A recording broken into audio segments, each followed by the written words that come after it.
got it for 3 reasons. Right time, right place, and right guy. Is that fake chest hair? Yes, it is fake chest hair. I did it so you could see the Star of David a little better. That's really funny. This is where the troops go in the back right there.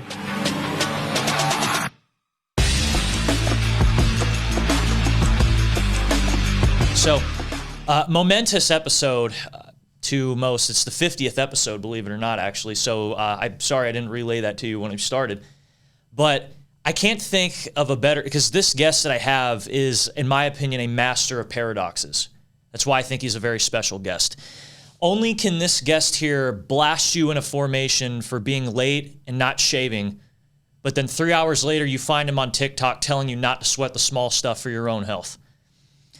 My guest also is a man who has the nerdiest of last names, but can still command enough respect for you to put respect on that nerdy last name. My guest is also a man who speaks in Ebonics, but can still quote Shakespeare like Michelangelo sculpts a sculpture. No better guest for the 50th episode. And actually, I just thought of this 5 minutes ago. You are the highest ranking enlisted person we've had on the show. What? Yes. So Aiden Blansfield just got promoted. He was one of my buddies when I was in. He got promoted to staff sergeant right before he came on the show. Right. So I joked with him about being a staff NCO, and I knew him as a Lance, so it was just funny picking on him. Like, have you do you worry about the IPs? Do you say behoove a lot more? Yeah. That kind of thing. But you are a gunny, correct me if I'm wrong? 100%. Yeah, so first Gunnery Sergeant, highest ranking, and you hold the title for the highest ranking enlisted person on the show so far. Watch, Bull gonna end up on the show next thing you know. like literally, like right after me, watch. Somebody else is about to. Oh, okay. Yeah, well, we should start well, if you want to be on the show, network, please. I need money, okay? Like, look, we're trying to make a little money out of this right now. So, Demetrius, well, just overall, thank you for being on. I'm actually 100%. really happy for this episode because, you're not only, Marine, you're a podcaster, author, a lot of other titles you can add into that. And I've become slowly a bigger fan of your stuff as we go through. I appreciate that. Yeah. So just for those who don't know who Demetrius Thigpen is, who is, to people who don't know you don't know them, who is Demetrius Thigpen? So, oh my God. Nobody ever asks me, like, who's Demetrius Thigpen? You know what I mean? Like, they always ask, like, who's Meech? Who's this? Demetrius, oh, man, dude. Like, to be honest, to sum it all up, I'm a shitbag Marine that survived the transition to become a top-tier performer. Yes. That is literally who I am. You know what I mean? That is the best description, I think, because I think of myself in a lot of ways the same way. It's like, you can take the Marine out of Camp, like, you can take the Marine out of Camp Lejeune, but you're 100%. Not taking the... I don't know. You know what I mean? I think I screwed up the phrase, but it's like, the Lance Corporal never dies out of you. Yes, the degenerate will never die, no matter how old you get. Yeah, dude. Like, a lot of people like they see me on social media. They see like just me, like what I do on like online and shit like that. Yes. But behind all of that, I was a Lance Corporal that literally just survived the transition to become a top tier performer. I was a whole shitbag at one point.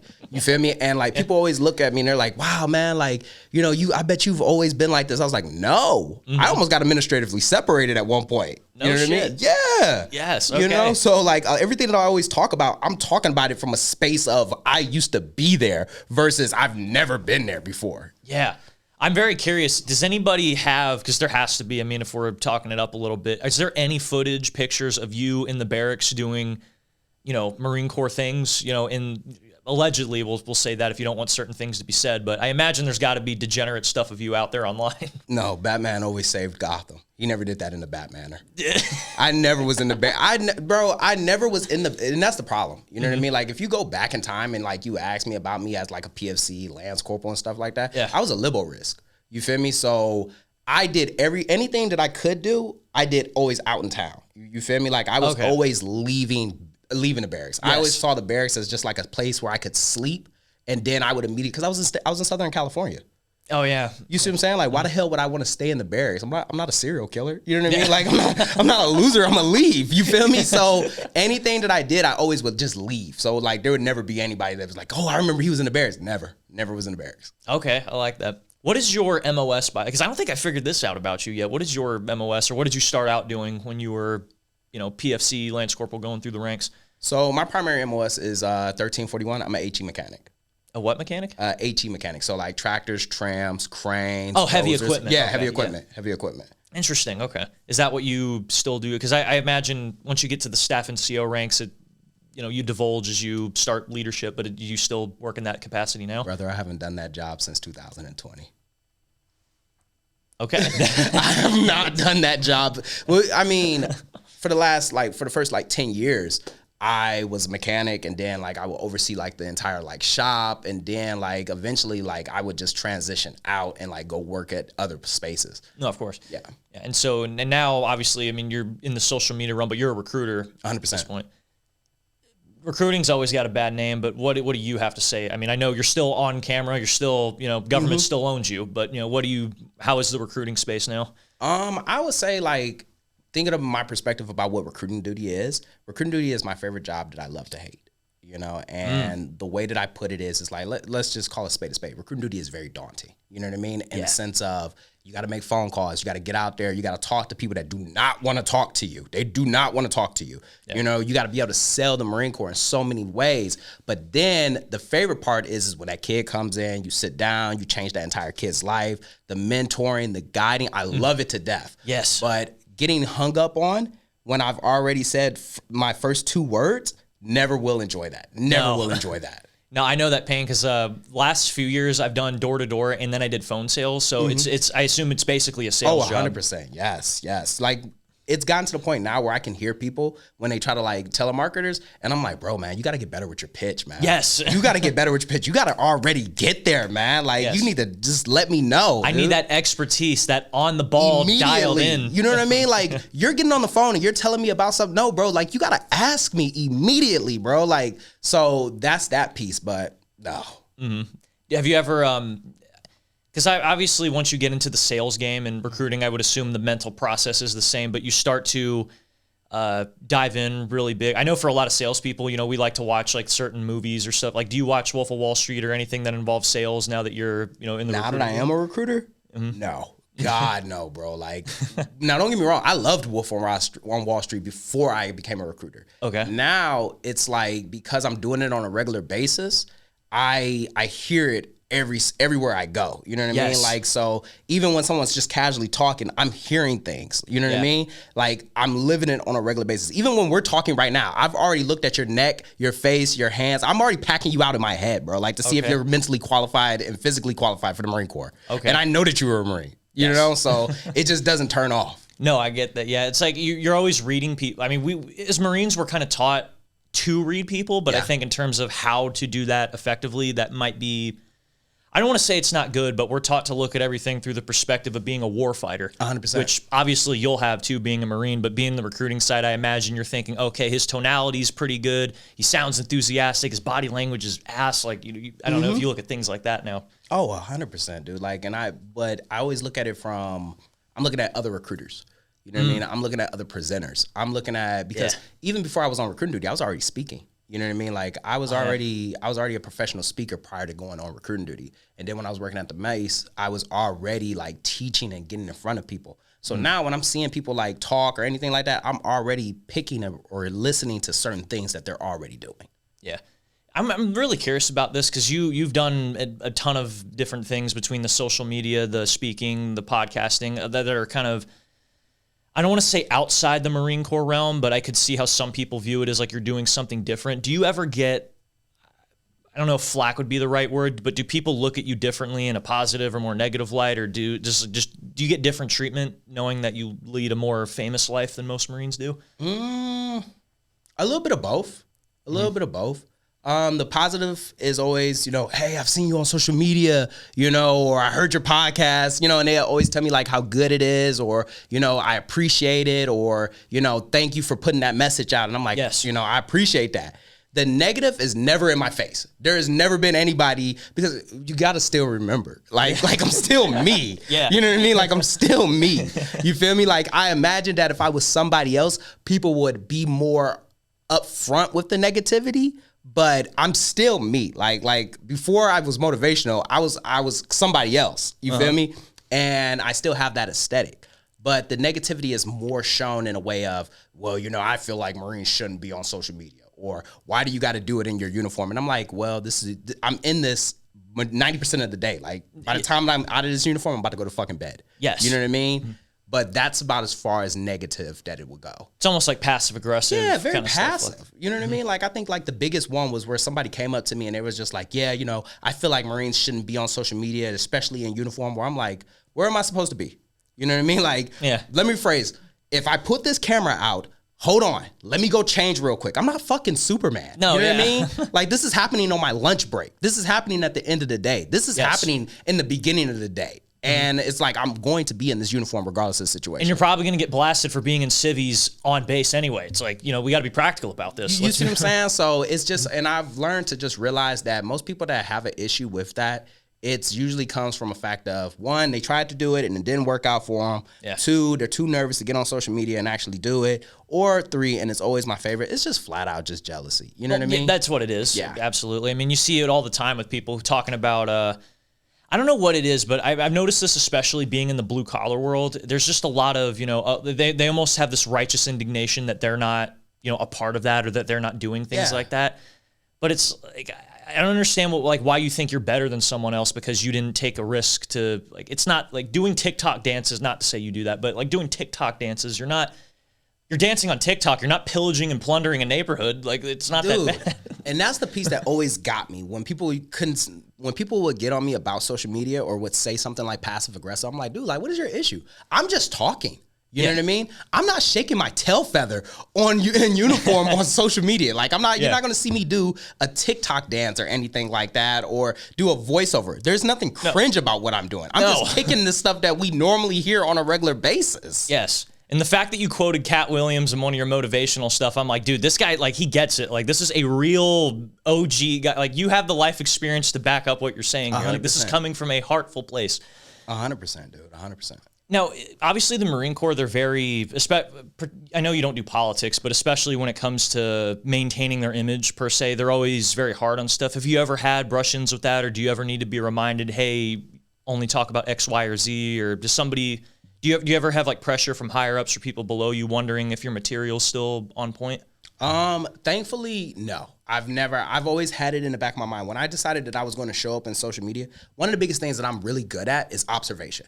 I will pay attention to everything. I take notes in every place, even if it's not a physical note, it's a mental note. Yes. And I watch people. When they show up on social media. I watch their comments. I watch their interactions. And I always take that because I know that I'm going to show up as well. And the biggest thing that a lot of people don't understand is that just because somebody else can do that, that don't mean that you can. You ain't gonna be able to do it the way that they did it. Yeah. You know what I mean? And I've always been fortunate to be able to like walk that line of I'm pushing it, but I'm not pushing it enough where somebody's going to say something to me. You know, would it be just to sum it up, you do your homework? 100%. I always do my homework. I definitely struggle with that, just being a podcaster myself. That's probably the reason why I'm begging for money on half my episodes, but I struggle, and you brought it up too, how some people forget it's not just doing it on social media, but actually doing it effectively, like 100%. Any craft. Like you can't just... There's more to it than just showing up. You actually have to get good at it, study your opponents. 100%. XYZ, almost like a sport. Yes. If you want to look at it that way.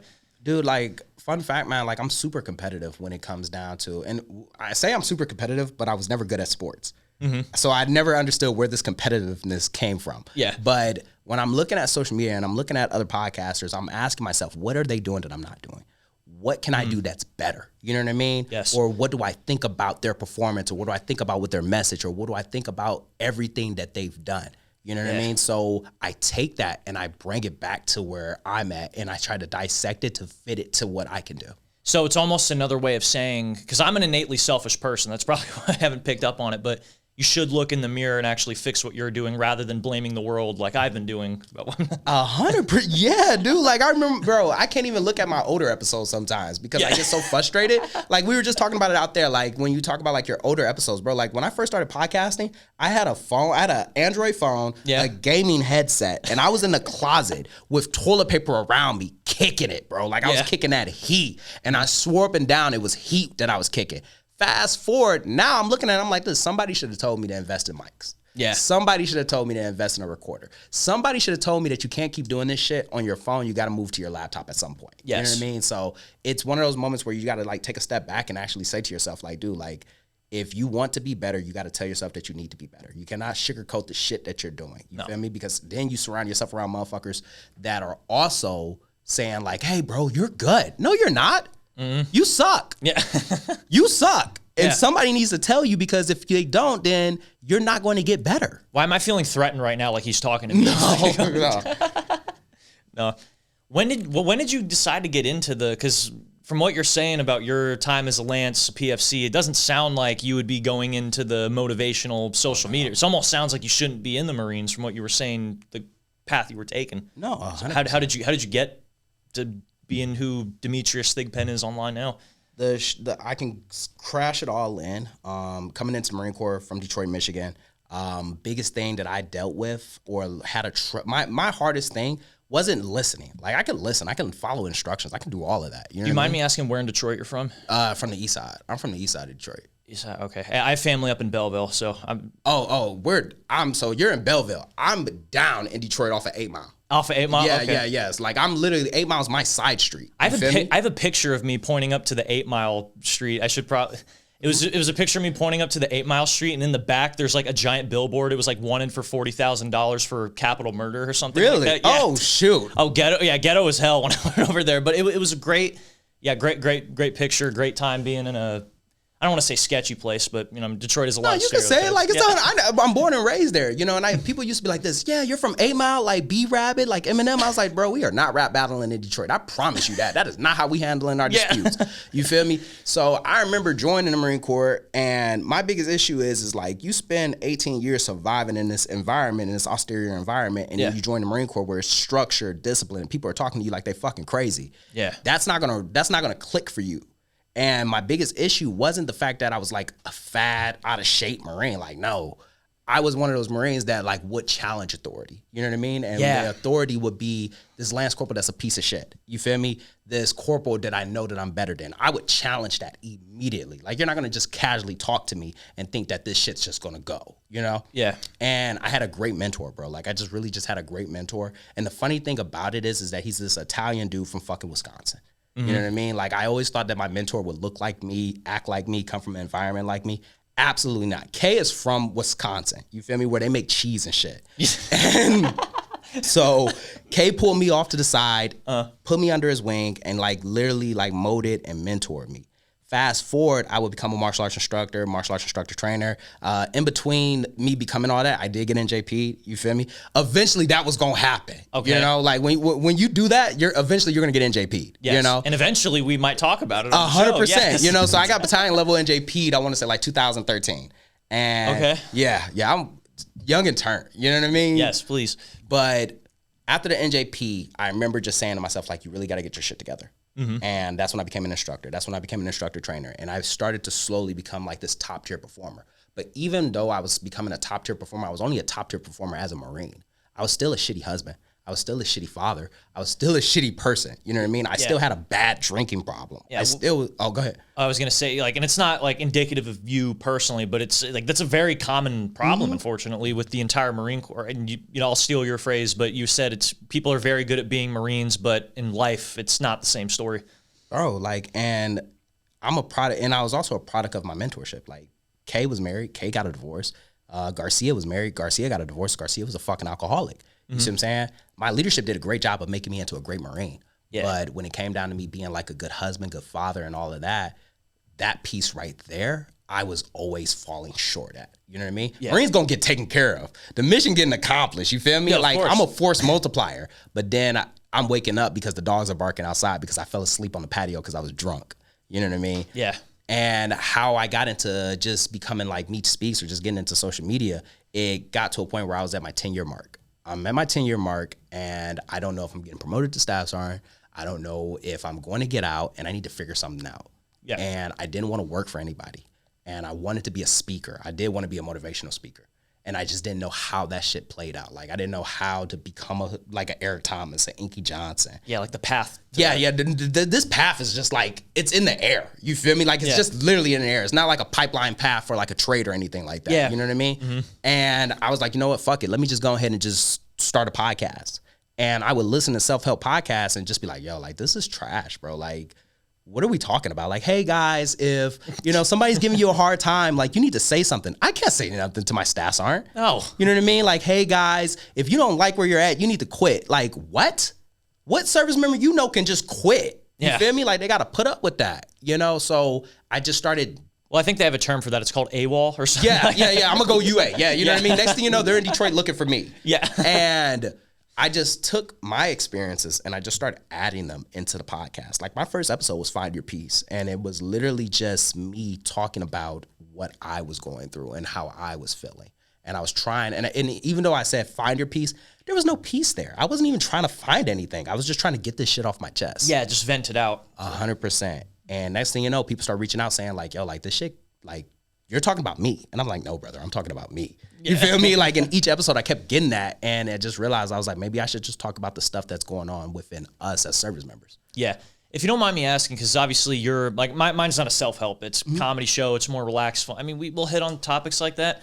But I would imagine you're much more articulate about it than me. But why do you think it is that the service in general, it seems to be that in actual life, it's just not there for most people? But obviously when it comes to being in the military, you can be very good. You can be master your MOS, you know how to mentor your juniors, you know how to climb the ranks per se. But then when it comes to everything else outside of it, it's almost like being a Ric Flair, a Michael Jordan in a sense. It's like they're the greatest at what they do, but they have nothing going for them outside of that. Yeah. But why do you think that's so common in the military as a whole? Do you remember when, I'm pretty sure you heard this, keep your home and work life separate? Yeah. You know how stupid that sounds when you really say it out loud? Oh, yeah. Keep my home and work life separate. You see what I'm saying? Yeah, I can't. My senior Lance is flipping my room because I had we have field day in 9 hours and there's dust on my kitchen counter. You see what I'm saying? And that was the piece right there. That shout out Purdue for flipping my trash can.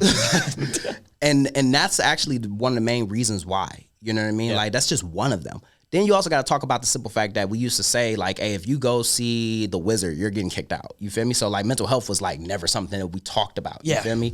If we had an issue, we would just drink it away. You feel me? If we had an issue, we would just work it away. Had an issue, we would just compartmentalize it and just treat it as if like, hey, that's home, that's personal. But when I'm in front of the boys, I got to like put on this face. You know what I mean? Typical guy stuff in a sense. You know what I mean? And then not to mention, like, the Marine Corps is a male-dominant organization. Men are terrible at talking about feelings and talking about just emotions and just talking about mental health in general, because if you talk about mental health, then all of a sudden you're a bitch. You feel me? Or like you're weak or you're soft or you're incompetent, and nobody wants to be perceived as that. Guys, it's okay to do that. I am more famous than most of my followers. I drink pumpkin spice lattes. Call me gay. Like, it's okay. Talk you to had people, one too? please. I did too. You had pumpkin spice? Yes, dude, I'm telling you, pumpkin like, spice smacks. Can we just agree on that, please? There's a drink that you got to try. It's called a Baby Yoda. Baby Yoda? Yeah. I think we need to try. After the show, we need to go, 100%. Talk more. Please, I'd love to do that.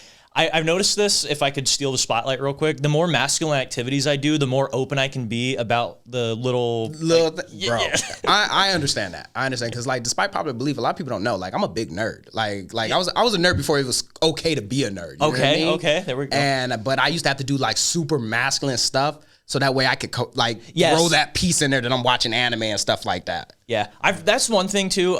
Kay Meyer was the one who brought this out to me, because I was almost, I don't want to say ashamed, but I worried about being judged for like an anime, like I was a geek. But then when I was on my second deployment, when I was on the MEU, everybody's watching Naruto, Dragon Ball Z, One Piece, Attack on Titan, and I'm like, oh, okay. And it's like, yeah, everybody likes anime. They're just not open about it. Bro, dude, like that was a rough time before like anime became popular. You know what I mean? Like when you used to have to like watch that off to the side and stuff like that, and people are like, what are you watching? Dragon Ball Z? No, it's Flame of Riku. It's like I think I now know what it's like to be a part of the gay community. It's like we can just be open about it, and no one, it's not taboo. It's not taboo anymore. I was a closeted nerd, and I ended up getting exposed. So when you say that, like that really did happen to me. Like there was a guy, his name was Waldron, all right? Okay. And we were on a field op. Waldron knew that I liked an anime. He knew that. Okay. And I shared that experience with him. You know what I mean? Like I would talk to him about like Marvel. You were vulnerable. Yes, I was open with him about that. I was like this, like we would talk about DC, Marvel, Dragon Ball Z, One Piece, all of this stuff. But then when we would get around like the Marines and stuff, he would try to talk about it. I'd be like, Waldron, what the fuck are you talking about? Yeah. I would always just like act like I don't know what he's talking about. So now we're on a field op, And we're sitting in the tents, and he gets to talking to me about fucking anime again. And I'm looking at him like this with my eyes. I'm saying, Wadron, stop talking to me about that in front of them. You know what I mean? But he's like, hey, yeah, you know, have you seen this episode? And I'm like, nah, bro, like I don't watch anime. He's like, what do you mean? You're like looking over your shoulder. Now, mind you, my junior Marines are there. My junior Marines know me as like a martial arts instructor trainer. Like I'm a man in front of them. You feel me? And one of them says, Corporal Thigpen doesn't watch anime. He's like, who doesn't? Him? He was just at my house watching it. And I was just like this. He was like, yeah, he knows all about it. And outed me in front of everybody, bro. Like, and I was just so mad. And after that, I just was open about it. I wasn't closeted anymore. Yeah, I almost think of it like, I don't know if you're biblically literate, but who was the apostle that denied Christ 3 times, but then he like regretted it because he basically got him killed or something? Was it Paul or Peter? Or? I don't know if it was Peter. I think it was Paul. Paul. Okay. Yeah. I guess that sounds like what anime is like. You know, you have the passion. You want to be open with it, but you just. When we look back on it, it's like, man, we cowered it away because of like, dude, Dragon Ball Z kicks ass. Like, why are we? It's almost like growing up. Is it you're older than me, I think, so you we might be on the same plane. When Katy Perry, 2010, when she was releasing all those songs, and we're like little kids. I'm in middle school, so I'm like, dude, that stuff's gay. I don't like listening to that.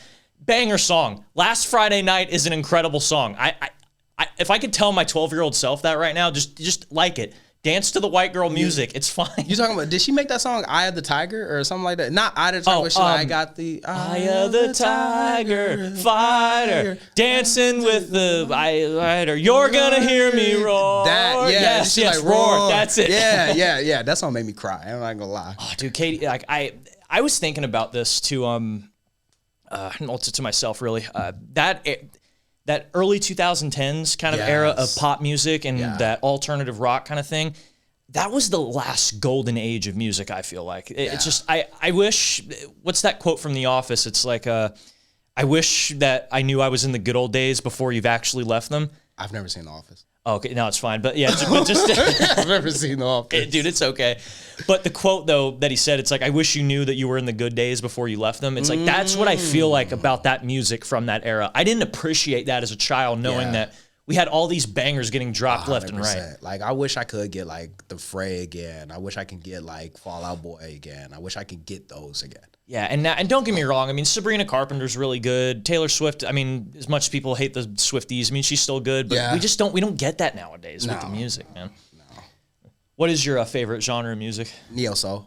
Neo-soul? Yeah, so neo-soul R&B is like Maxwell, D'Angelo, Erykah Badu, Janet Jackson. My mom, you gotta think about it. Like, I'm black, dude. Like I'm born and raised in like Detroit, Michigan. My safe guess was gonna be rap, but I mean Detroit Rock City. I mean, now that it makes sense, it's people. That's another thing people forget about Detroit. Home to rock and roll music and a lot of other music genres. It used to be the capital. Dude, like fucking, you got like I grew up on rock. I grew up on 80s, 70s rock. My dad used to listen to that. My mom listened to like more like R&B, like Jill Scott. So I remember being in the house like, what the hell are we listening to? Yeah. And then now that I cook and everything like that, like I play that and I will be driving down like listening to it. Like now I know why we listen to it. You see what I'm saying? Like she was playing some bangers. I just didn't know. Didn't know then. So like that's my favorite genre. Okay. I think we just shouldn't feel guilty as, because like I said, I wish I knew that as a kid, or I wish I appreciated it. Maybe like being in the Marines, don't beat yourself up because you're, screwing up or not appreciating the right things as you climb up. 100%, dude. 100%, bro. Like I wish I can go back in time and just tell like Sergeant Thigpen, I'm like, bro, it's not that deep. It's not that deep, bro. Like you're freaking out over something that's not that big of a deal. Mm-hmm. What's changed about, because I've talked with some of my seniors actually brought this up when I started out earlier in my show. They talked about how as they hit the staff and gunny ranks, and I think it's just more about them maturing just since they gotten older, but they regretted a lot of the ways that they brought us up and just how the Marine Corps culture is per se. But would you say that's, like, do you agree with that as you've gone up the ranks? Have you looked back on how you treated your boots and like, maybe I should have done it differently? Or do you have like criticisms of the way that we, mentor, train our guys or anything like that? I mean, not really, dude. Like, to be honest with you, bro, I think the more criticism that I actually have is more on myself. You feel me?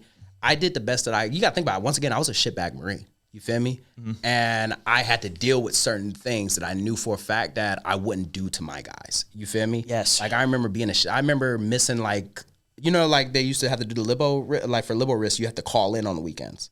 So yeah, so like I got put on like this libel thing, and It's like restriction. it's sort of kind of like restriction. I could still go out in town and stuff like that, but I had to call 3 times a day, and I would always have to call a staff NCO. Okay. And I remember one of the weekends, he didn't let us know who I'm going to be calling. Yeah. And I didn't ask the right questions. Once again, I'm still a PFC. Yeah. You know what I mean?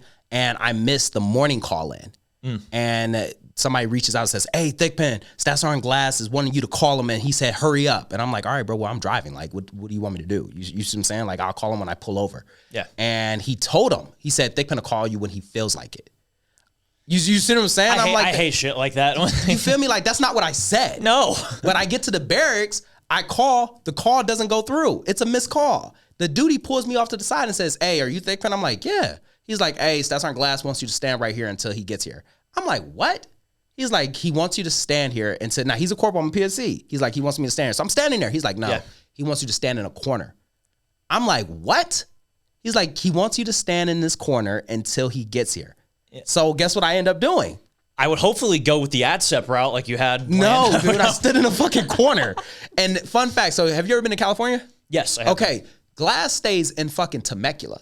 I'm in Pendleton. Oh, shit. You see what I'm saying? Yeah. No. So this is about a 45-minute hour drive, you know? Fun fact, he was also watching the game. So he waited until the game was over with, drove down. I stood in the corner for 2 hours. So it was stuff like that where I would carry into like when I became a corporal. When I had my first fire team, I already knew that those things I wasn't doing. You know what I mean? Once again, I'm an observer. I pay attention to the shit bag. I'm gonna pay attention to the top Marine. I'm gonna pull bits and pieces. That right there, I already knew that I wasn't gonna do that, you know?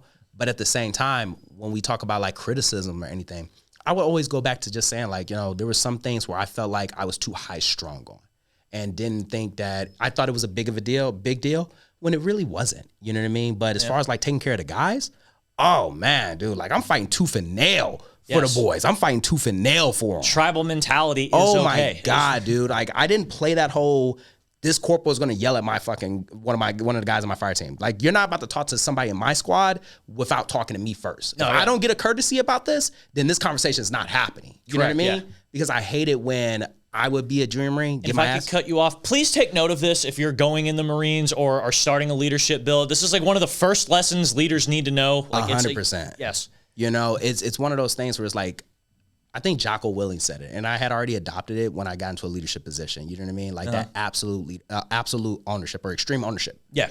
And I remember like, you're not about to yell at my guys, you feel me? And I wasn't aware of this. You know, you're not about to have me looking stupid next to him while you try to blast him. Plus, you're not about to punk me either. You feel me? And I took that as that. You know, like you're punking me by yelling at my guy in front of me. Yeah. Like I'm a piece of shit. We're not even about to go down there. Like they're walking over your authority, your responsibility. It's, you know. Yes. Yeah. And I took that all the way up. I'm talking about like, I'm a corporal. If a sergeant's doing this, I'm cutting in the middle of this. Like, hey, hold up. Yes. What's the situation, Sergeant? You know, because you need to address that to me first I'll address it to him. Yeah, don't tell him he can't watch anime, you motherfucker. You see what I'm saying? Like, so I always fought tooth and nail for my guys, but at the exact same time, I was very hard on myself. And I think that was one of the biggest things is like, I was very hard on myself. And I think that led to a lot of like things that I had to deal with on the later ends. Yeah. Do you think that's just a commonality? Because I debate about this a lot about how, because if you're a high performer, any sort of competitor, an observant mind, like, should you be hard on yourself to a degree because you want to keep yourself to a higher standard? You know, at what point do you want to,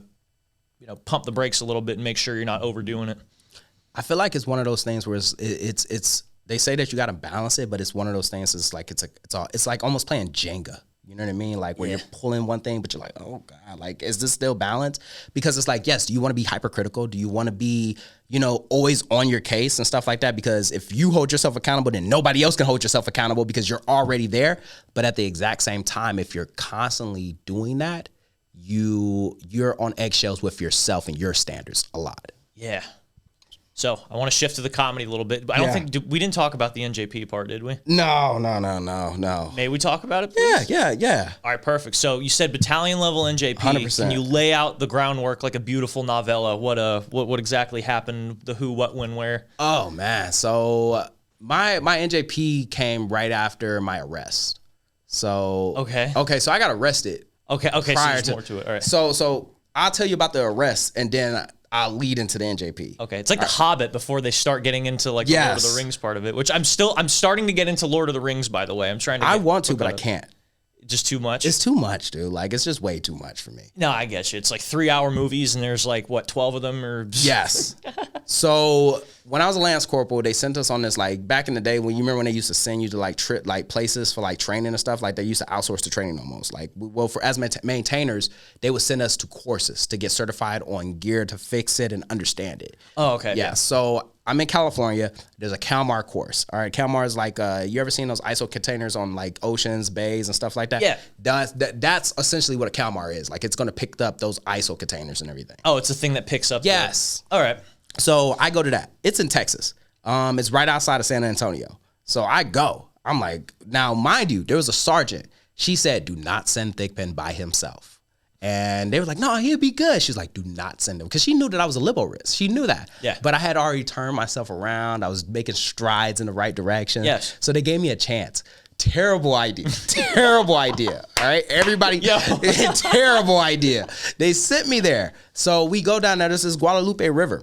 And as we're going down the river, you feel me? My flip-flops, I had flip-flops on, and we were in this little, like you know, floaties and shit like that, you know, like the Salt River up there. Yeah. So we're going down it, flip-flops come off. I'm like, fuck, bro. Like, all right, well, I ain't gonna never see those again. And Lord behold, I see one of them again. Okay. And I'm like, all right, well, this must be destiny. So I put one back on. As we continue to keep floating again, I look, I'm like, oh my God, there goes my other flip-flop. Let's go. You know what I mean? Yeah. And it's on the ledge. And I'm like, all right, bet. I just need to get to the ledge then. All right, so I get out, I swim over to the ledge. You feel me? Yeah. I did not know that the water is public property.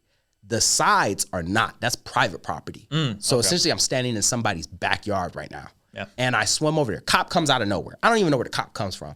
But the cop comes out of nowhere, and he's like, what are you doing over here? And I'm like, I'm just grabbing my flip-flops. This is a sting operation. He baited you. This is I feel like he laid it out there to see like if I was going to do it. And he's like, what are you doing here? I was like, I'm grabbing my flip-flop. He was like, okay, so what are you doing here? I was like, just like what I just said, I'm grabbing my flip-flop.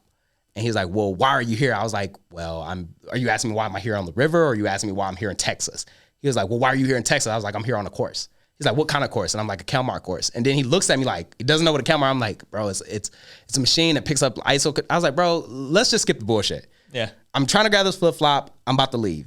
He's like, what's your name? I was like, my name's Demetrius. He's like, don't tell me the flip-flop's name. Tell me your name. I was like, well, the flip-flop's name. Now he's starting to confuse me. If I'm Yes, like I'm getting confused, and I'm getting confused, and I'm getting frustrated. Yeah. And he's like, don't tell me the flip-flop's name, because I looked down at the flip-flop, and he's like, don't tell me the flip-flop's name. I was like, well, the flip-flop's name is Adidas. My name is Demetrius. He said, and the next step what he said next is how I got arrested. He was like, based off of your attitude is going to determine whether or not you're going to leave in handcuffs. I was like, man, you might as well go ahead and do what you got to do. He was like, I didn't know that he was going to do what he had to do. Yeah. And he arrested me right there on the spot. Yeah. So I ended up going to San Antonio, New Braunfels. They arrested me, took me away. I ended up going to jail, going to help. Mind you, I'm still in the Marine Corps. Yeah. Mind you, I'm supposed to be on this course. Mm-hmm. And everything that you hear about jail, when they say like you get a free phone call and everything like that, like you legit get a free phone call. Okay. You know? And I remember making a call. I didn't know anybody else's numbers. I knew my ex-girlfriend's number back in Detroit. I knew her number by heart. I didn't even know my mom's number by heart. Okay. But I knew that she had it. I called her and I was like, hey, look, I know it's been a minute. I'm in jail. Can you call my mom and let her know, like, to post my bond? She was like, fuck you. Did you have a time limit for this? I'm sorry to cut you off. Yes, 5 minutes. Okay. Oh, so was that enough time, or did you feel like there's a race to the finish here to have to explain this situation to her? No. I just was trying to hurry up and get it over with. And she hung up the phone. And I looked over at the cop and I was like, can I just make one more phone call, please? He was like, no, that was it. I was like, I'm cooked. So then they take me into jail. Mind you, I thought like everything that I had heard about jail was gonna happen. So like I'm sitting there like just waiting for like something to happen. Like some Beyond Scared Straight type You know of what stuff. I mean? Yeah. Like, man, that's prison. Holding cell, I was chilling. Like, you know what I mean? Like some guy was talking to me. I was just trying to make everything short. Some guy threw up over there. They finally came, posted my bail, and I immediately let my corporal know. So I was like, hey, Corporal Duran, I got arrested. He's like, you what? I'm like, bro, get my ass chewed over the phone. Get back to California, get my ass chewed again. Gunny pulls my mugshot up, and that's what I sent you. And that's me as a Lance Corporal. Time to pull it up, baby. So like Gunny pulls up my mugshot because I'm over here like the corporal's like, hey, Thigpen's actually a really good Marine. He probably didn't mean any harm. He didn't. He's really regretting exactly what he did. And he looks up my mugshot, turns it around, and shows Duran and says, do you really think do you really think that he regrets what he did? And that's exactly it right there. Did you contemplate that when you were getting the mugshot? Like, was that because usually I don't know mugshot etiquette, but usually don't see people smile, I suppose. I mean, like, did that run through your mind when you got the picture? So fun fact, Cat Williams actually smiled at his mugshot. Ah, okay. Yeah, so he did do that. Yeah, I remember Cat that Williams now. smiled at his mugshot. There was a lot of I hate to say it like this, a lot of criminals have smiled in their mugshot. Yes. And I knew that this was going to be my first one, and I knew that I was going to get this framed. And I was just like, you know what? I'm not about to sit here looking sad. Like, I was like, I got my own bail money. I can get out of here. Yeah. And I was like, hey, can I smile? And they were like, yeah. And I smiled in my mugshot. Just sat there. So then obviously I come back. Needless to say, they wanted to NJP me for that. Didn't have enough because... What, for the mugshot part? No, they wanted to NJP. No. Okay. We're going to jail. We're going to jail. But when they found out what happened, they like gave me... I think I got like a negative counseling for that. I got a negative counseling. Okay. Fast forward, like probably like I want to say 6 months later, I would get promoted, start doing good, go to corporal's course. Sergeant Major of my battalion speaks at my corporal's course. Yeah. Later that night, I get in trouble and I get into a fight and I got hit with 2 counts of assault and 1 count of Article 134 for drunk and disorderly, and then another one for communicating the threat. I told somebody I was going to beat their ass. And yeah. What were you doing? Just fighting Marines, or what was the deal? Fighting people. People. Yeah. The police got called. I went to jail again. Took another mugshot. This time I had to do prints again. Got put in the barracks. Sergeant Major comes. He's like, I just saw you at corporal's course. And I was like, I hear that, Sergeant Major. He was like, did you hear anything? I heard everything. I was like, I just can't control when things like this happen. How are you going to tell a Marine not to be aggressive? What kind of world do we live in right now? So... Like, if they expected Marines to behave, they would not give us a good... Like, they wouldn't give us an award, the good cookie ribbon, for nothing. You know what I mean? I promise you, like, if they need to start putting us in places that people don't go. Like, they need to send us to, like, Alaska or something. Because I'm telling you, dude, like where bears and stuff are at. So we can't get in trouble. But, yeah, I got NJP for that one. That like not the Texas one, but I had to get NJP for the second one. What is just as it goes? I mean, you're pretty well established. I assume most people know what you're up to now. But what is the future goal, life aspirations of Demetrius Thigpen now, given where you're at right now? My future goal, professional goal, I feel like I've met it. I imagine I'll probably get promoted again, just like my performance, just my work ethic. It'll lead to another promotion. Mm-hmm. But personally, I want a number 1 podcast, or at least a top 10 podcast. Okay. You feel me? Like, I really, once I started podcasting, I fell in love with it and really devoted a lot into podcasting. Yeah. So podcasting, is that going to be, I assume, the future move once, the 20 years have been, completed, the DD-214s put in hand, everything like that? 100%, dude. Like, you always hear those stories of, like, Marines that get out and they ended up, like, they do something, like, it's always like a side quest thing that they didn't want to do. You know what I mean? Like, you were an electrician 4 years, and now all of a sudden you run you're a project manager at somewhere. Great on it, but I wanted to start creating the blueprint for myself the moment that I transition out. Yes. I don't want to be 20 years down the line and say to myself, like, damn, I don't have anything to show for.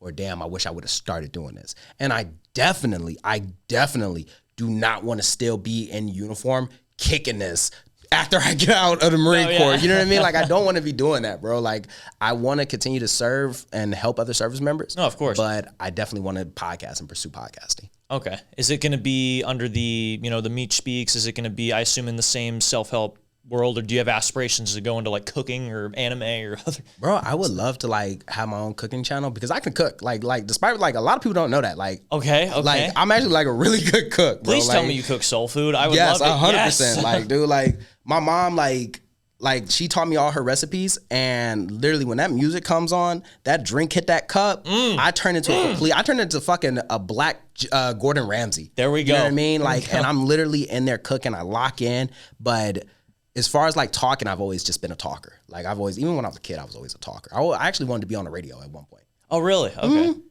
Do you because I to be fair, I haven't I've only been studying up on like your podcast and the clips that you do. I haven't seen you speak though. Is it the similar realm when you do motivational speaking?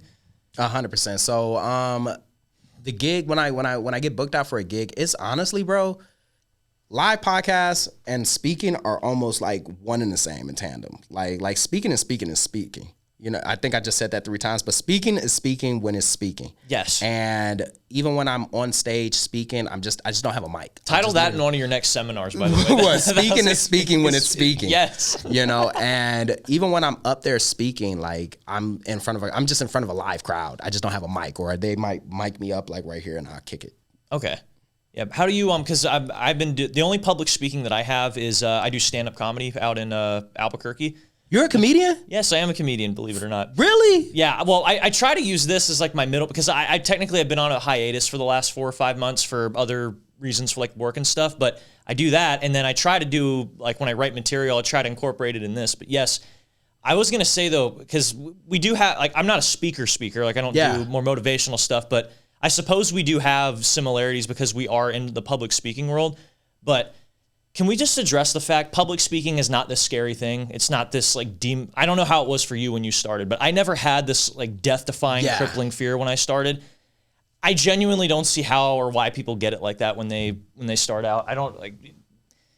Where am I going with this? I need to be more articulate. That's one of the things you can understand. Like I heard it loud and clear, bro. Like when I was in high school, I remember when people were like they would be speaking. And I was nervous when I first started speaking, you know what I mean? Like, and I think I would talk fast, try to hurry up and get out of there and stuff like that. Yes. I never did the whole, like, imagine people in, like, their, like, underwear. I thought that was kind of weird. You know what I mean? That is weird. You know what I mean? Yeah. But I think public speaking kind of minimized, because you got to think about it, like, we're in front of formations on a regular basis speaking. Yeah. You know what I mean? Like, you got to speak to higher ups. Those jitters that you would normally get in front of a crowd, you get those. You already gotten rid of those, and have to do that. Well, like, and I would say the Marines are it's definitely being baptized, or what do they say, baptism by fire? Yes. When you're doing public speaking with Marines, because they're your best friends. So if you screw up, they just roast the shit out of you. They're gonna laugh at you. You know what I mean? Like, you say something. If you've ever had to read a promotion warrant, oh, that's where that fear comes from. Like, I told a guy, I was like, I don't want to read your promotion warrant. He's like, why? I was like, I'm just not. I read at like an 8th grade reading level. Like, bro, like I have a 3rd grade reading level, bro. Like, I'm not good at reading. The worst one I ever did was I never like read in front of a crowd, but for corporal's course, you know how you have to do the I don't know what you call it, but when you get the diploma or the record, you have to do this weird thing. I screwed it up when I did, but mine, I'm like having to play the jigsaw thing. And the guy that was the guest, he was obviously a Marine too, so like he made it apparent to fix me.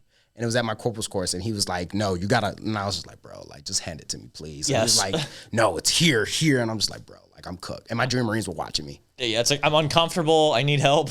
Like, I want to go away, like, I'm sorry. Dad. Help me, please, please. I need an adult. Oh, man. But yeah, public speaking, I don't know what it is, but it just really brings out a lot of confidence, brings out the... 100%. And I think you realize that I felt like doing sales really is what kickstarted the confidence for me. But recruiting duty, I assume, is the same method here. But just learning how to communicate, talk with people, and be articulate, hands down, #1 skill you can have. Dude, I feel like it's like one of those things, like once you learn it and once you like master it, you become a master at just anything that you do when it comes down to interacting with people. Yes. Like, you become just a better conversationalist. You know what I mean? Like, just a basic conversation is more drawn in versus like most people now, like they're looking at their phones. Most people can't even hold an eye-to-eye contact with you. Like, it's crazy. Yeah, I don't know. I blame COVID. I don't know. I don't know. I think that people are just weird sometimes, you know, because it's like you can't look somebody in the eyes when you talk to them. Like, you look away, you look down and stuff like that. You hope the conversation ends, and then you text them like, hey, great conversation. Yeah. Like, you fucking loser. You loser. So it's just one of those, man. I think it's one of those things too, because you would think with all this information and with all the self-help stuff that's out there, and I assume maybe you hit on it too, but you know, you would think with how important of a skill this is, we don't learn any of this when we're in school or even in the Marine Corps that much. I mean, I think we do learn some. I will give the Marine Corps credit, like the hands in the pockets thing. I see that all the time when people speak. I will thank the Marine Corps for that one. They definitely taught me how to have, you know, just confident body language. Yes, 100%. Yeah. Do you think the Marine Corps has done a good job just teaching you to be confident in general? Because the one thing they harp on all the time is confidence. And obviously, you know, I see it, you know, why it's important. 100%, dude. Like, you gotta think about, like, I learned how to speak and all like my mannerisms and everything like that from the Marine Corps. Yeah. Like you remember like in McMahon when they would kick those tie-ins? Yeah. That was me learning how to be a professional speaker. You know, like just basic body language, pitch, tone, rate, how to talk in front of people, how to articulate. You feel me? Now, did I already have a skill about it that I had a talent that I didn't know? It was like a hidden skill. You know what I mean? Yeah, like it was like one of those. And I feel like what really helps the speaker is like when they already had a talent for it and it just brings it out. Yes. And the Marine Corps just would constantly practice. Plus, Marines are so honest and they're so unfiltered. They let you know immediately if you're trash. You feel me? So you fix it immediately. Correct, yeah. And the Marine Corps like literally do. Like I would get in front of people and I would just take a deep breath and kick that shit right then and there. It's like, you know, like this is not the quad. This is Demetrius Thigpen stage right now. Yes, like, you own 100%. this. I do have to ask this because, for one, it could be controversial material, but I also think it's good. Who do you think are like the greatest orators of all time? If you had to, I don't know if you study orators or people who speak, like orator. Like, Is that a speaker? yeah, like somebody who gives speeches or stuff. Like they orate, they give stuff like. Dude, first off, I didn't even know what that word was. Like I was like orders. I was like orders. Like know, what? Orator, yeah, with a ORATOR, I think, or ER, but yeah, Okay. an orator. And we're talking about just anything in speaking. Anything from Tony Robbins to Barack Obama to anybody you've ever heard give a speech, anything on the stage. Because I know, like, do you study people who speak or give 100%. speeches and stuff? Like, who do you think are the greatest speakers of all time? Marcus Aurelius, Richard Pryor. Richard Pryor, that's a good one. Yeah, Richard Pryor would. So I'll say this. I'll say my third one, and then I'll say what happened. Okay. But man, the third one, I'm gonna say Inky Johnson. Who's Inky Johnson? Who's Inky Johnson? Inky Johnson's a motivational speaker. He messed his arm up. He played for I think it was Tennessee University. Messed his arm up during an Air Force game and was paralyzed from this side down. And ended up, like in my opinion, I feel like Inky Johnson's a better speaker than Eric Thomas. Okay. Yeah, 100%. Like his tone, his rate, the ability to be able to grab and just articulate and just lead you down a story, you know? Okay. Richard Pryor, that goes back to just like, I feel like some of the greatest speakers were comedians. Yes. You know, like one of the biggest things that I've learned, and this helped me throughout my entire military career, is that when you're comical, you can say the most honest thing and people think that you're joking or they laugh with you or like it'll raise the tone up a little bit. But you said something very honest. And I picked that up from a guy named Brennan. Okay. Like Brennan was very comical when he spoke, but he was, if you weren't paying attention, you would miss it. But he was actually saying the most honest thing ever. You know, like I remember one time somebody was like, Brennan, why are you late? He was like, he was like, well, my wife was drunk. And I was like, what? And he laughed. The staff sergeant laughed thinking Brennan was fucking around. No, his wife was literally drunk. Brennan had to clean her up. Yeah. Like, but he said it so comical. You know what I mean? He was like, but I'll do better next time, Staff Sergeant, I promise. It's almost like a tone change. It's like, Yes. it's like you're not expecting it to be comical. You're just expecting him to say, you know, what everyone else wants to hear. 100%, dude. Like I've heard him do that so many times that I would mimic it. You feel me? And then I remember watching like Richard Pryor and then like obviously like Eddie Murphy and like they're saying these things, but it's like, bro, like you're laughing, but like pay attention to what they're saying. Like Yes, the subtext behind it. Yes, dude. Like I loved it. I loved it. I will say that's the one thing I have learned about it, and obviously I'm not like a master, I'm just like an okay open micer, but I've noticed that especially with comedy, it teaches you mostly like the psychology of crowds. Yes. It teaches you that better, I think, than any other type of public speaking, and I don't really know what that is. I think it's just because comedy is a little more interactive and you're trying to elicit a certain reaction. Like I've learned more about how to incorporate pauses, how to have, remember my tonality, just getting comfortable with the crowd and stuff like that. Not to say you can't learn that with motivational speaking, but comedy is its own special animal, put it that way. You know, and to go back to like the motivational realm, dude, like people think like raising tone and everything like that is being motivational. You know what I mean? Like I've heard some of the most monotone people, like it's a story. Yes. You feel me? Like to motivate somebody, you have to be able to have a story and a lesson that's going to be from that story. If you cannot connect a story to a lesson, then you're not going to motivate anybody. Just because I can be like, yeah, you can do it. Like that's fucking bullshit. Yeah, you got to be going somewhere. You have to be going somewhere and there has to be a destination. And along that destination, you have to bring things with you. Yes. You know, so that's where that piece like goes. Okay, so I have to tie it back to the greatest orators. I have a I have a really wacky set of three, but I want to hear your opinion on it if you get. So I I learned this in sales. The best quality I think that any speaker, salesman should have is passion. Yes. Because I don't know what I think I know what it is.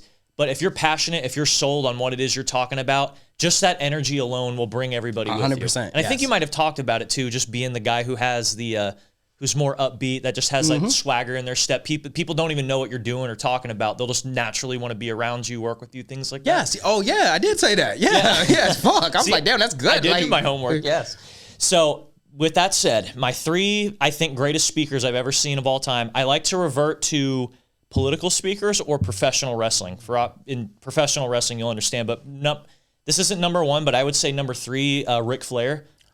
You know, when you said wrestling, I immediately thought of Ric Flair. Really? Yep. Yes. In terms of technique, skill, actual like wrestling stuff like that, not really my favorite. You know, I'd maybe like Kurt Angle or Rey Mysterio, but nobody comes close to him on his microphone skill. Nobody 100%. When they would pull him off the side and have him do an interview and he would talk, I'd be like, oh my God, Ric Flair's not playing around. You're buckling up, you got the popcorn in. Yes, dude. Like I would listen to like little bits of Ric Flair stuff. Like I know exactly what you're talking about. Yes. Do you have a favorite promo of his that he ever cut? What's the one where he's like, you know, he's like, I'm something drinking, dang. The Rolex wearing. Yes. Diamond ring wearing. Yes. Kiss stealing. Woo. Wheeling dealing. Woo. Jet flying. Woo. Son of a gun. Like that right there. Like you can't mimic that, dude. No. Like I'm limiting phrase. Not as that passion that he had right there. I want to do an elbow drop bro. right now. Yeah. Can I crush this table? Sorry, I'm forgetting your name. Can I crush this table? Just drop the me on it. Oh, perfect. Yeah, James will. I don't know if he'll charge me for that for my booking here, but yeah, he's in. 100%. One of my favorite was. We're going on. Were you a professional wrestling fan growing up? I watched it. Yeah, I was. I'm not even. Okay, I don't know why I was. Yeah, it's yeah, like anime. It's like, should I talk about this? Yeah, I was like Stone Cold Steve Austin. Like I would crush Coke cans. I would take like cans and slam them together. Yes, The Rock. Do the middle finger. Ken Shamrock. Okay. Kurt Angle, fucking The Undertaker, Kane, back when Kane used to wear the mask and stuff like that. You sound like late 90s attitude era. 100%. Yeah, my I was born in 98, so I didn't watch like that segment of it, but to tie it back to Ric Flair though, his promos from when he was in WCW around that era. Oh my God, dude, that man, I don't know if it was because the blow back then was pure or whatever caused it, but just he comes up in like full suit. Yes. At the beginning of every video, and by the end, this man is profusely sweating, red in the face, his jacket's thrown off, and he's got like one shoe because he threw it out in the crowd. Dude, I loved it, man. Then also Generation X. DX, yeah. Yes. Oh my God, I got kicked out of school because I was like, like literally, the yes. You watched so you probably watched DX when they had China and like X-Pac. Yeah, like China, Xbox, Ken, Shawn Michaels, Triple H, Road Dogg, fucking and then the Ass Man.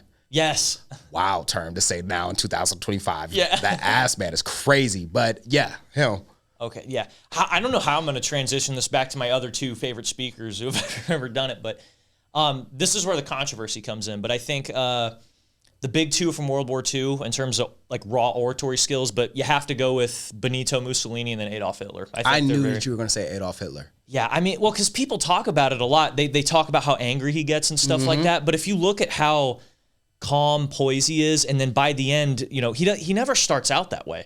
He doesn't care. Like I was reading this, I think from some other, because World War II is probably the most documented historical thing ever.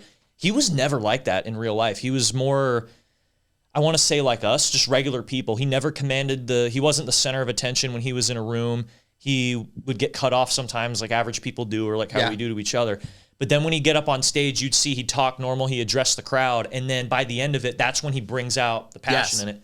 And Mussolini was kind of the same, but his is funny because you know how Italians can be, how they're very animated and stuff like that. I didn't realize how like actual Italians, not Philadelphia or Brooklyn Italians, but like Italians are.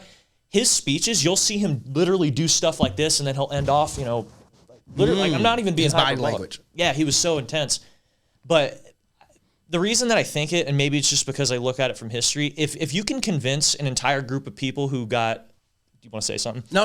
You're already saying it. Yes, I'm agreeing. Yeah, because I was going to say, because think about, like, they grew up in World War I, so they went through a whole level of hell that hopefully you and I will never have to deal with. And their oratory, their speeches were so persuasive, they convinced their countries, let's go through that again. 100%, dude. Like, when you think of, like, the greatest speakers, like, these people are able, with their words, are able to move crowds. Yes. That is the beauty in speaking. You know what I mean? Like, and I promise you, like, if you would have asked me like 5 years ago, I thought it was stupid. You know what I mean? Like, I would have thought it was like what? You don't see the value. You know what I mean? But when you listen to people that can speak and like articulate, storytell and command, and just from body language, posture, tone, rate, all of these things, and they're moving crowds. Yes. That is powerful in its own right. Like, I remember when they said, what is it, like, the tongue is more powerful than the sword? They weren't lying. No. They weren't lying. And so when you think about, like, those great speakers and what their actions caused, or let me rephrase, their words caused, it's like you cannot, it's an undeniable thing of saying, like, this person is a great speaker. Absolutely. You know what I mean? Another controversial one is, and fun fact, I actually studied, like, his speaking, like, the way that he speaks and stuff, Donald Trump.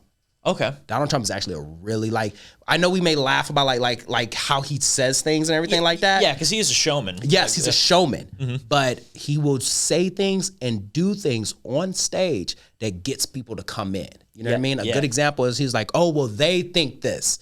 Now he's already saying, okay, so there's a different group of people that are thinking that, like, when I listen to how Trump speaks, I'm always captivated by, like, I'm like, did he really just say that? Y'all really cheering for that? I'm like, hell yeah, then. All right, then. You know, but I have to. I always respect the game. Always respect the game. Absolutely. Yeah, I think people forget that about him because they just see him being all bombastic. Yes. He's the billionaire, but you forget he was a TV personality. Yes. He's been speaking. He's 100%. Like, he's not new to this. Yes. As weird as it sounds. Or even the I don't know if you keep track of, like, I won't get into it too much because it's like politics, but like the new right wing guy Nick Fuentes, people are getting on him because he's like he's just a kid. He's bombastic. He's saying all this controversial stuff. It's like, well, he's also at a talk show for 10 years. Yes. Like, he has a skill set that's bringing people in. And, you know, like you said, game, respect, game. You know, you can't deny the raw ability of it. And that's the beauty in speaking is, like, you know, like, even regardless of where my personal views may be on something, I have to be able to recognize, like, this person is actually good. Yeah. You know what I mean? And I feel like a lot of times, like, people, like, will try to dull down the talent or the skill of something because they don't like this person. But it's like, regardless of however you may feel, whether you're left, right, middle, up, down, whatever the fuck, you got to respect the game, though. Like, you got to respect like, I'm pretty sure there was a lot of people on the court that couldn't stand Michael Jordan, but you cannot say that he wasn't one of the greatest basketball players of all time. What's the quote by Mike Tyson? It's like, loved by many, hated by all, it was loved by few, hated by all, respected by all, or something like that. Yeah. It's like, you know, yeah, regardless of your feelings, you know, you can't, you know, the talent will always show. The talent will always show, yes. What did the Christians say? The shining light on a hill, or something like that. You can't hide a shining light on a hill. I never heard that, but I am going to look it up. Yeah, it's I think it's a quote from Christ or something like that. It's if you become a shining light on a hill, you can't, you know, dim it. Like, it's going to show. You have to light it. I think it was. I could be wrong on this. I'm not that studied on it, but I think it was a call. You know, if you develop your talents, if you develop, you know, a burning passion, especially to share the gospel or something like that, like, you're not going to be able to hide that. People are going to recognize that out, and it could be in good or bad ways. I know what you're talking about. I had it in my head. Like, I'm terrible at quoting scripture. I mean, I know some biblical stories, but I could not tell you the Genesis 1:5 or, you know. I know few in between, but what you just said goes back to, like, the mantra that I had when I got NJP'd. And somebody told me this. And I was just like, I remember when I got NJP'd, I was sitting back and I was just thinking to myself, like, what the fuck am I going to do, dude? Like, my entire military career is over with. Yeah. And the sergeant, I think it was the sergeant major. Sergeant major told me, he was like, your career is actually not over with. Like, you actually lucked up. Like, I got that battalion in NJP, but I didn't lose rank. I didn't get put on restriction. I just got 30 days of EPD. You see what I'm saying? I just have an NJP now in paper. But I was on probation. But he said, now you have to become undeniable. Like, you have to become so undeniable that even when people stack you up against them, other people without NJPs, they still have to pick you. Yeah. And that's like what you had just said. Like when your talent's just so undeniable, your skill's so undeniable, even if they don't like you, they have to respect the fact that, like, this is still here. Do you want me to bring up a really good World War II story that might come up with that just because I don't know. I'm feeling maybe it's just because of the passion and we're clicking on this, but the motivation's up there. So you know Winston Churchill, right? Like this whole story. 100%. So people forget that people will talk about this when like with higher ups or generals or like, you know, because being in leadership positions, if you screw up, unfortunately, it reverberates throughout the people. But we forget that do you know about Gallipoli or the Dardanelles or anything like that? So World War I happens, right? So I want you to keep in mind, Winston Churchill was, I think he held a position of royalty. He was like a lord or a duke or something like that. But he was basically our equivalent of the Secretary of the Navy. Okay. So he had an idea because World War I, it's trench warfare, no one's going anywhere. He wanted to lead an invasion of Turkey to like quickly knock them out of the war and then funnel troops to Russia. It was supposed to be a way to take initiative, right? Right. So they were it was basically the Normandy of its time, launch like hundreds of thousands of troops. But the Turks found out quickly enough what they were doing, and they prepared, and the invasion failed miserably. Really? Yeah. So it's actually, if you look up online, greatest military disasters of all time, it's usually considered probably the greatest one that ever happened. Really? So yeah, hundreds of thousands died. It failed. It was supposed to be. I think they were supposed to secure the beachheads in 3 days, but by day 1.5, they decided to retreat. It was a fucking shit show, blood everywhere. Shoot. And then Churchill got fired from that, obviously. Yeah. So he started the war as their Secretary of the Navy, and he ended the war being a sergeant in the trenches. He literally enlisted in a bar like 2 months later. And whenever he came up, he decided to get back into politics. You would think his career would be over, like how you were talking about the NJP. But instead, he decides to go back into politics with this massive fucking chip on his shoulder. 100%. Like, you know, hey, I just want to let you know you got my kid killed, or you got these people killed at Gallipoli or whatever. He goes into politics, has his chip on his shoulder, and he's reminded of it constantly. You know what he still does? He keeps grinding it out, and eventually he becomes prime minister. And he does what he does in World War II. He, holds the Nazis off. He becomes the guy that says, we will never surrender.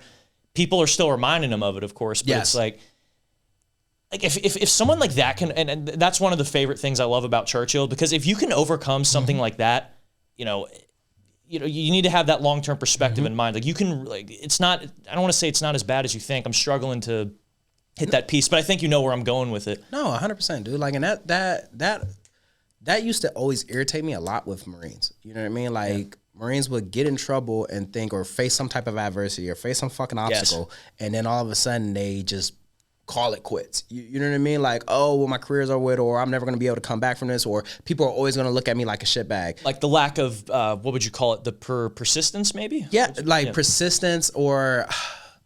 Because I hate to admit it, but I struggle with this too. Yeah. So, I have to, I think it's a common human thing. That's why people talk about it, but just being resilient enough to overcome. It is right there. That's the word, the lack of resiliency. You know what I mean? Bro, even before my NJP, even before I got arrested, I had told myself I wanted to get my shit together. I promised myself, you know what I mean? In my barracks room, I was like this, I'm going to turn it around and I'm going to be a better Marine. Yes. The next day, I got my ass chewed. Literally, the next day. Yeah. You feel me? Matter of fact, it wasn't even the next day. It was probably like 12 hours later. You know what I mean? I would get my ass chewed. And it's so easy to just simply just revert back to who I was. But I stayed on the path. Even when I got NJP'd, I'm like, dude, like, I'm battalion level NJP'd. I ain't getting promoted. Like, this is it. You know what I mean? And when they told me, like, you have to just become so undeniable that they just can't help but pick you.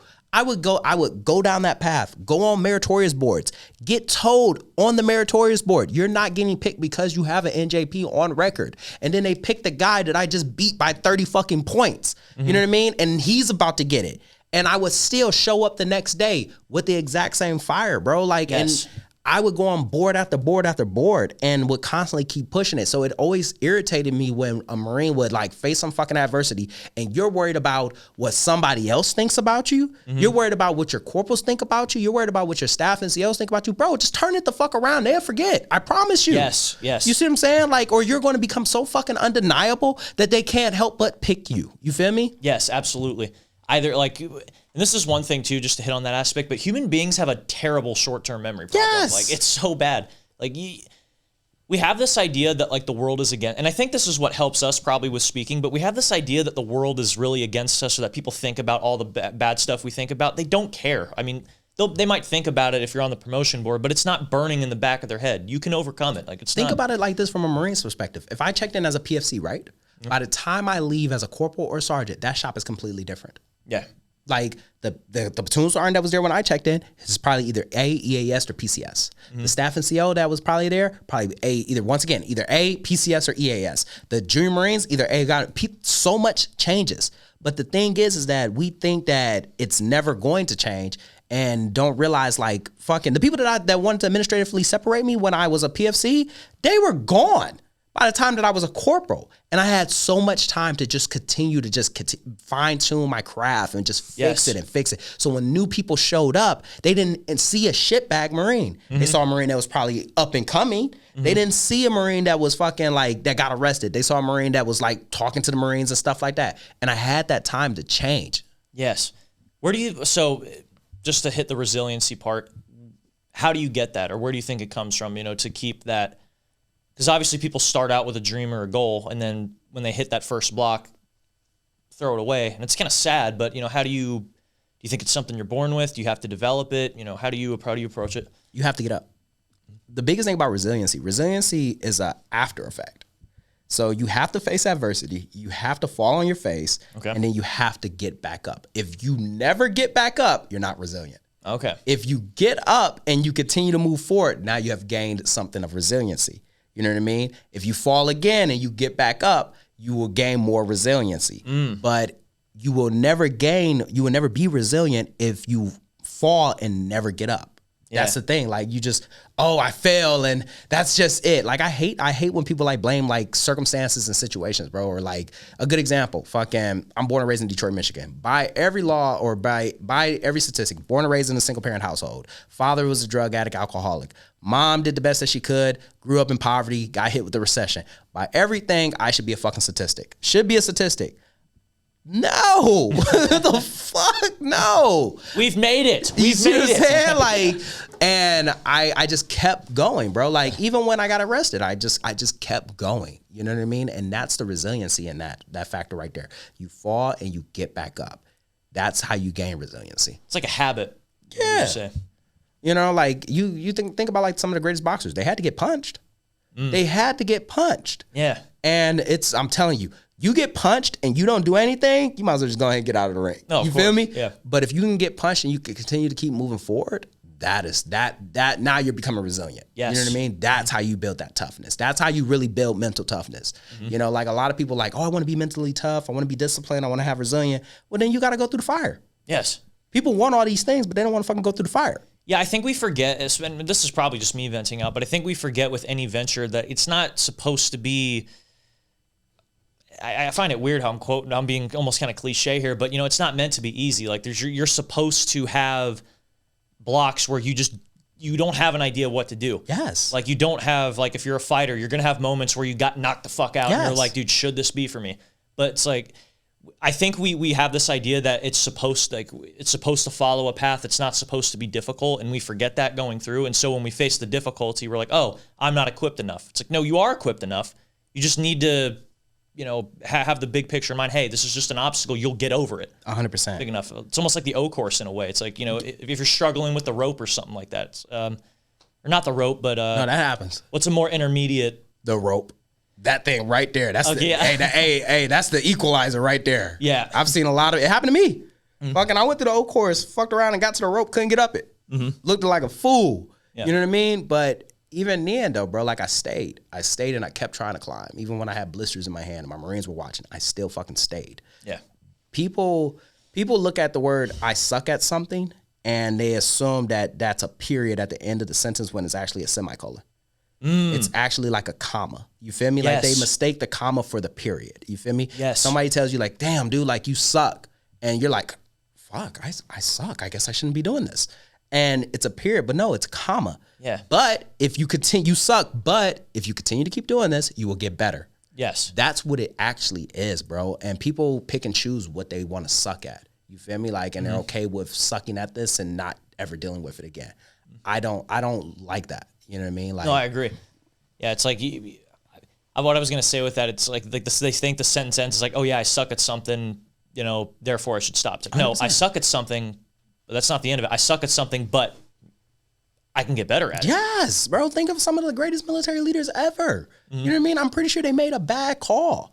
You feel me? Like the Churchill example that I talked about. Perfect example. You know what I mean? Like, by all definition, he shouldn't be doing this no more. No. You feel me? But he said, I fucked up, but I'm going to make it right. Yes. You see what I'm saying? Mm-hmm.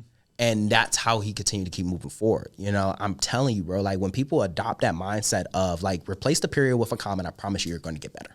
Okay, yeah. I love that. I fucked up, but I'm going to get it right. I like that. Now, we do need to promote this book because we need to get you some money. We definitely need to make this. Yeah, we're here to make some cash. Like, Especially because of the shutdown. I forgot the shutdown. Yeah. We got to shut down. Podcasting ain't free. I mean, it could be free if you would pay us money. I mean, that if you want to support the show, look, you're not going to afford a house. Groceries are expensive. We get that. The economy sucks. But you know what you can put that money toward? You can give it to us. Podcasting. Yes, give it to your fellow man, your fellow Marines. This is how you support your Marines to your left and to your right. Give them cash. 100%. Anyways, please. Do you want to talk about your book real quick? All right. So for those who have not seen this book before, all right, this is an extraordinary. Thank you, man. So for those who have never seen this book before, this is an extraordinary thought from the ordinary mind. I wrote this book when I was a sergeant. I wrote a book because I remember reading the Commandant's reading list and never feeling like I could actually relate to any of the books that were on the Commandant's reading list. Not to say that they were bad books. They were great books. I just, once again, where I was at, just wasn't there. But this book right here, I documented all my struggles. I documented when I was drinking. I documented when I was going through a divorce. I documented when I was on the highs and on my lows. And I created it so simple that anybody could pick this up, pull a lesson out, and be able to move forward with it. All right? It's only $20. All right? It's on Amazon and it's on Barnes & Noble. So please tap in, grab a copy, and let me know what you think. Marines and sailors, if you're thinking about going to Toby's tonight, do the responsible thing. You can still go to Toby's, but instead of buying that lap dance, wait, do what? That's a historical monument. It really, didn't they film a movie there? I think at one point. They did, yeah. It really is, yeah. So go to Toby's if you wish, but instead of buying that one extra lap dance, do yourself a favor, all right? Buy this book. Oh, I like that. Yeah. That was good. Like that? Hey, that was good. That was good. I like that. Yeah, we're great speakers. That's what we're talking about. You are. Thank you. What, I'm trying to remember what I was because I think we might have been talking about it, how the self-help world doesn't exactly match the self-help needs that. Because the military is a special situation when it comes to self-help. It's a bit of a different dynamic. Why should Marines, sailors, soldiers, airmen who listen, why should they get this book over? Like, why would this book be more applicable to them than any other book from like Tony Robbins or, the Atomic Habits guy or, why your book per se? This is a self-help book for service members by a service member. Biggest thing, not to take away from any self-help book, but at the exact same time, I'm pretty sure you probably have looked at it and said to yourself, like, how the fuck does this apply to my life? Like, you're speaking from this perspective of that you've never been through, or this imaginary perspective, or this perspective that you cannot get yourself out of. Everything that is in there from every lesson, I legitimately have been through it. I've found a way to be able to get through it, and I've also had lessons from it. To be honest with you, just to take all the fluff and glam out of it, I hate self-help, all right? Like, I hate self-help in the general term of it. Yeah. I don't think that when people say it, I don't think that it's supposed to work the way that they think it is. Like when people are like, oh, well, you just, law of attraction, you just got to think it. And it's like, bro, tell them the rest. Tell them the rest. And when I look at it from the perspective of a service member, I know that I have to be practical. And that's one of the biggest things about this book is that it's a practical self-help book. I'm not going to tell you like, hey, if somebody's being mean to you, you need to say something. No, I'm going to tell you like, hey, depending on what the situation is, you need to either A, pull that person off to the side, or you need to grab somebody so that way they can handle it with you. Mm-hmm. You feel me? I'm going to give you realistic advice. Yes. I'm going to tell you like, yeah, dude, like you suck at being a dad, bro. You're a great Marine, 100%. Yes. The guys love you. You don't even, bro, you went home. As soon as you went home, you told your kids that you were too tired and went to bed. Yes. Like maybe the military was never hard on your marriage. You probably sucked as a husband. Did you ever think of that? You see what I'm saying? Yes, exactly. I'm going to tell you like, bro, like I understand why you're drinking, but at the exact same time, you do have a drinking problem. You need to go to Sacco. Yeah. You feel me? But it's practical advice and it's realistic. Practical, honest. Practical, honest advice from a Marine that's legitimately been through it. No, I love that. There was one piece I think I don't even know if I marked it. I don't know if I can remember it, but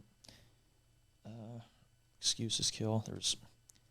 I know I had at least like one or two points that I wanted to dive in on because I did read Is it the book, BCP one? The BCP comment that I said in there? BCP comment. Where was that at? I feel like it's in excuses, but I said along the lines, I was like, people get on BCP and they get hit with thyroids, talking about like, oh, it runs in my family. No, it don't. Nobody run in your family. That's why you're here. That's why you're here. Oh, that's funny.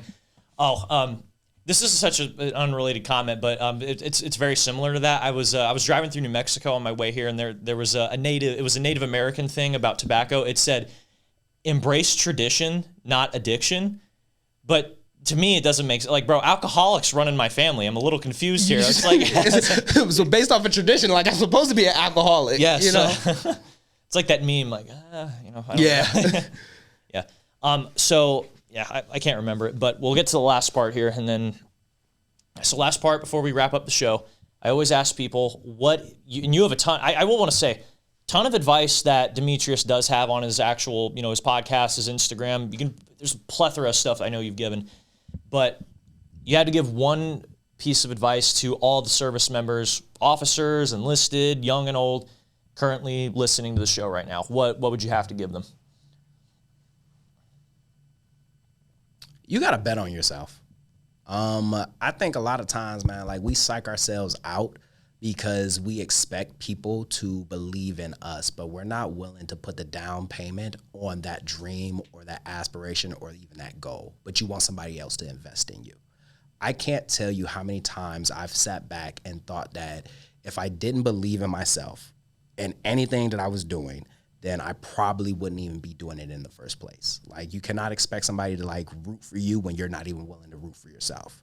You can't expect somebody to be the spark for you when you won't even ignite it for yourself. So if I could tell anybody, regardless of whatever path that you want to do or whenever you want to raise your hand, you have to believe that you can fucking do it. And if you do, then you will move forward and then other people will start to believe in you. But if you refuse to believe in yourself, stop expecting other people to. Yes. And 50 episodes later, still killing it. Congratulations on your 50th episode. Thank you, congratulations. I don't believe you have numbers. You don't have numbers on your episodes, do you? Because I remember looking through. Do you have numbers? Like, I don't think. I mean, I have 246 episodes, but okay. But no, I don't think I do episode 1, episode 2, or anything like that. Oh, okay, that kind of thing. Oh, so you're almost at the quarter of 1,000 mark, quarter millennia, almost. Yeah. You have to get to 250 by the 250th birthday. You have to get there. Oh, I'm at the. That's gonna be big. Well, I'm at 243. I will help you. We'll crank it out. We'll have to. Yeah. I'm just gonna have to like start batch recording and just start dropping them like bang, bang, bang. Are we gonna have to collab? I'll get the boy. Like, I still have a lot of guys who are, because like I say this just because I'm younger. I have a lot of Marine friends that are still younger, can drink a little bit more. We will go all out for that.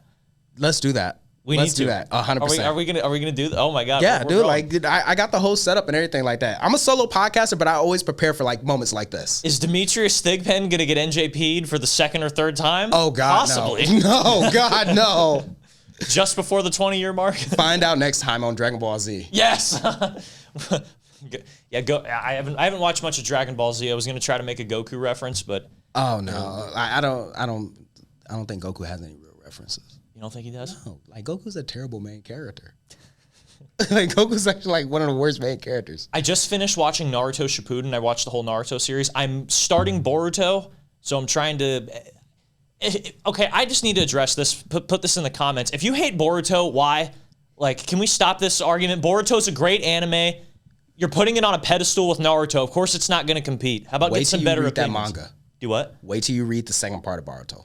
That's a man. Oh, Two Blue Vortex? Yes, that's a man now.